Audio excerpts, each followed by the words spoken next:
बाबासाहेबांनीच एका ठिकाणी म्हटलेलं आहे, एखाद्या तत्वज्ञानाचा किंवा एखाद्या तत्वाचा जर पराभव कशाने होत असेल तर त्याचं एकमेव कारण आहे की ते तत्वज्ञान जर कुचकामी असेल तर त्याला अनुयायी मिळत नाही.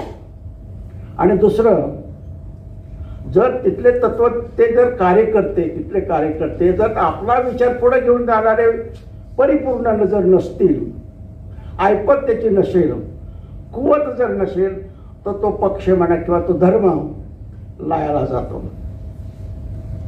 आपल्या कार्यकर्त्याचं खरं सांगा, किती जणांनी अगदी मस्तपैकी चिंतन मनन वाचन केलेलं आहे? या कार्यकर्त्याचं कधी शिबिर होतंय का? या कार्यकर्त्याचं कधी प्रबोधन होतंय का? वार्षिक बैठक कधी होते का? अशा पद्धतीचं जर त्यांना पुरवठ्याला दिलं जात नसेल तर ते कार्यकर्ते बेवारशी होतात, मग दुसरीकडे जातात आणि त्यांना असं वाटायला लागतं की आमच्या पक्षात काही एक राहिलेलं नाही.